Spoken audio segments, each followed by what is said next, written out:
अभिषेक बैनर्जी ने diamond harbour यानी अपने लोकसभा क्षेत्र के वरिष्ठ नागरिकों को बड़ी सौगात दी। जैसा कि हमने देखा था कि बीते कल ही अभिषेक बैनर्जी ने यहां के वरिष्ठ नागरिकों के लिए नई पेंशन योजना लागू कर दी है, तो खुशी की लहर यहां देखने को मिल रही है।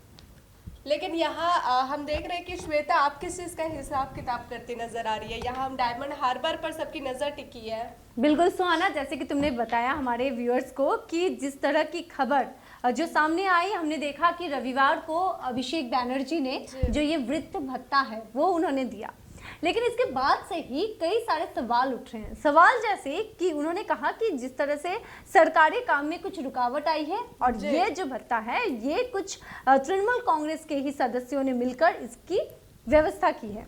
अब सवाल ये उठ रहा है कि कैसे ये जो पैसा आ रहा है, ये जो अमाउंट है, ये कहां से आ रहा है, इसका सोर्स क्या है, ये सवाल सोर्स का जो सवाल है, हमने देखा कि जैसे ही अभिषेक बैनर्जी यहाँ ऐलान करते हैं, नई पेंशन योजना लागू करते हैं, दूसरी तरफ शुभेंदु अधिकारी का बयान भी सामने आ जाता है और वो इसके स्रोत का, ये जो धन ये जो पैसे आएंगे इसके स्रोत को लेकर सवाल खड़े करते हैं। क्या कुछ कहा था उन्होंने, सबसे पहले वो बयान सुनाते हैं। শুধু গণতান্ত্রিক ভাবে ভোটটা করতে দেন, গণতান্ত্রিক ভাবে ভোটটা করতে দেন, লুট করবেন না, তাহলে দুধ আর জল আলাদা হয়ে যাবে। চ্যালেঞ্জ স্বীকার করলাম, ডায়মন্ড হারবারেই পদ্মফুলের যে প্রার্থী হবে ওকে হারাবে। কয়লার টাকা, ঘুষের টাকা, লুটের টাকা বিতরণ করেছে। এই 16,800 জন ডোনারকে তার তালিকা চাই।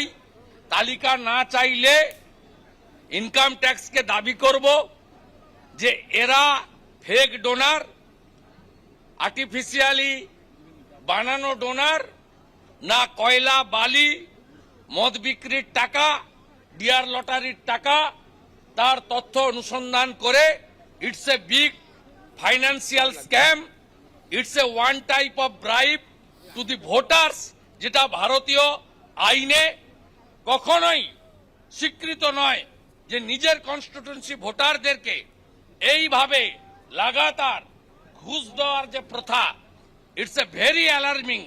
এর এগেনস্টে যা যা পদ্ধতি অনুযায়ী করার लीडर ऑफ अपोजिशन हिसेबे आमी करब। तो जैसा कि आपने सुना कि शुभेंदु अधिकारी अभिषेक बैनर्जी द्वारा लागू की गई इस नई पेंशन योजना को लेकर तमाम सवाल खड़े कर रहे हैं और धन के स्रोत को लेकर भी सवाल खड़े कर रहे हैं। तो श्वेता, जैसे कि ये धन स्रोत को लेकर जो बीजेपी जो सवाल कर रही है, क्या कहेंगे? देखो, यहाँ पर सबसे बड़ी सवाल है कि 76,120 इतने लोगों को ये 1,000 करके रुपया हर एक मंथ मिलने वाली है। और अगर हम देखें तो कुल मिलाकर 7,81,00,000 और 20,000 रुपए होते हैं मंथली। यानी अगर हम हिसाब करेंगे तो साल का ये 96 करोड़, ऑलमोस्ट हम बोल सकते हैं कि 100 करोड़। तो ये जो अमाउंट है इसका सोर्स क्या है? जैसे कि शुभेंदु अधिकारी ने अभी बड़ी एक सवाल खड़ी कर दी है। उन्होंने कहा कि कोयले का जो पैसा, जो भी उनके ऊपर अभियोग है, तो क्या ये वही पैसा है?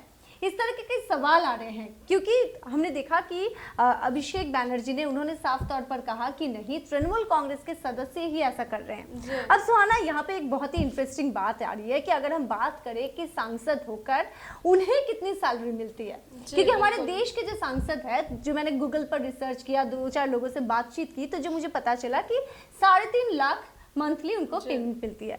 तो फिर अगर हम इस हिसाब को देखें तो जिस एमपी को 3.5 लाख रुपए खुद को मिल रहे हैं, वहां पर ये जो अमाउंट है लगभग 8 करोड़ का, ये कैसे संभव है कि मंथली 8 करोड़ रुपया वो देंगे? और जो भी वो हिसाब बता रहे हैं कि 16,380 जो कर्मी है, तो ये भी कौन लोग हैं? जो सवाल बार बार उठ रहे हैं, जैसे कि हमने सुना कि शुभेंदु अधिकारी ने कहा था, तो इस पर भी इन्होंने बयान दिया है। कल ही उन्होंने जो प्रोग्राम किया था अभिषेक बैनर्जी ने, उन्होंने कहा कि 16,380। चलिए पहले व्यूअर्स को वो सुना दें हम। जी बिल्कुल, अभिषेक बैनर्जी ने मंच से क्या कुछ कहा था, चलिए आपको सुनाते हैं। প্রত্যেকটা বাড়িতে গিয়ে আমাদের প্রায় 15,000 16,000 ভলেন্টিয়ার, স্বেচ্ছাসেবক কর্মীবৃন্দ, তারা বাড়িতে গিয়ে সেই ভেরিফিকেশন করে শেষ পর্যন্ত দেখা গেছে যে 76,120 জন লোক ডায়মন্ড হারবার লোকসভা কেন্দ্রে রয়েছে যাদের সত্যি বার্ধক্য ভাতার প্রয়োজন রয়েছে। এটা বিশাল কর্মযজ্ঞ। যে ৭৬,১২০ জন লোকের ব্যাংক অ্যাকাউন্টে কিভাবে সরাসরি ডিবিটি ডাইরেক্ট ব্যাংক ট্রান্সফারের মাধ্যমে ১,০০০ টাকা করে মাসিক সহায়তা আমরা পৌঁছে দিতে পারি। এ তো একা কারোর পক্ষে সম্ভব না।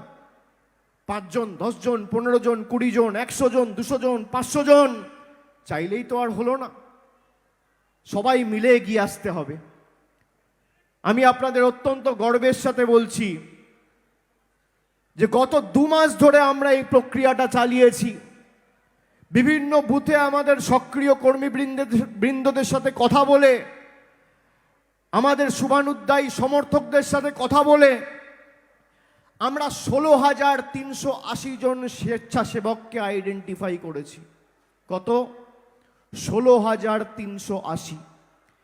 এই ১৬,৩৮০ জন স্বেচ্ছাসেবক ৪ জন বা ৫ জনের দায়িত্ব নিয়েছে, সরাসরি তারা দায়িত্ব নিয়ে এই ৫ জন বয়স্ক মানুষের জীবনে হাসি ফোটাবে এবং তার মাধ্যমে আমরা এই স্বপ্নকে বাস্তবায়িত করতে পেরেছি। অনেক রাজনৈতিক দল অনেক সভা সমিতি করে, আজকেও অনেক দল অনেক সভা সমিতি করছে, রোববারের দুপুর শীতকাল। কিন্তু তৃণমূল কংগ্রেস আর অন্য রাজনৈতিক দলের মধ্যে পার্থক্য কি? অন্য সভা সমিতিতে মানুষ গেছে ভাষণ শুনতে, আর এখানে স্বপ্নকে বাস্তবায়িত হতে দেখতে এসছে। এটাই ডায়মন্ড হারবার মডেল। तो जैसा कि आपने सुना कि अभिषेक बैनर्जी ने क्या कुछ कहा, लेकिन इसी बीच कुछ दिनों से जो युवा बनाम वरिष्ठ नेता की जंग छिड़ी हुई है टीएमसी के अंदर ही, इसे लेकर अभिषेक बैनर्जी ने जो बीते कल कहा उसका जवाब आज ममता बनर्जी देती नजर आई। ममता बनर्जी ने क्या कुछ कहा, आप बताएंगी जरा? बिल्कुल, देखो जैसे कि कुछ दिनों से ये बात बहुत ही ज्यादा बढ़ गई है कि नवीन और जो अभी ये जो एज का जो भी मसला है, तो ये हमने देखा कि बयानबाजी करते हुए अभिषेक बैनर्जी ने कहा था कि जो अभी हम कर सकते हैं क्या वो काम 70 साल की उम्र में हम कर पाएंगे। लेकिन आज ममता बनर्जी ने गंगा सागर के इस कार्यक्रम के दौरान उन्होंने साफ तौर पर कहा कि अगर किसी का 60 साल उम्र हो जाता है, अगर उसमें योग्यता है तो फिर नहीं हम उसको अहमियत देंगे। इसी हिसाब से तो कहीं ना कहीं ये लोग मान रहे हैं, पॉलिटिक्स से जुड़े हुए कई लोग इसको मान रहे हैं कि कहीं ना कहीं क्या अभिषेक बैनर्जी ने जो ये जो नवीन और प्रवीण की बात कही, क्या उसी का करारा जवाब आज ममता बनर्जी ने दिया। এবং আমরা কিন্তু যারা যোগ্য লোক তাদের 60 বছরে বিদায় দিই না, আমরা তাদের কাজকর্ম অভিজ্ঞতা নিয়ে পুরো কাজে লাগাই। তাই একটা দেখবেন খুব রেয়ারে ইনসিডেন্ট ঘটে যে 3টে চিফ সেক্রেটারি, 2জন চিফ সেক্রেটারি হিসেবে কাজ করেছে, জাস্ট রিটায়ার করেছে, আর গোপালিকা, 3 জনকেই আমরা এক জায়গায় আনতে পেরেছি। এটা একটা বড় কাজ গভर्नमेंटेর। बहरहाल देखा जाए तो सबकी नजर डायमंड हार्बर पर टिकी है। जो सवाल खड़े हो रहे हैं, डायमंड हार्बर में ने जो नई पेंशन योजना अभिषेक बैनर्जी ने लागू किया है उसके धन स्रोत को लेकर तमाम सवाल खड़े कर रही है विपक्ष। पल पल के अपडेट के लिए बने रहिए डिजिटल खबरीलाल के साथ। खबरें आपकी, नजर हमारी।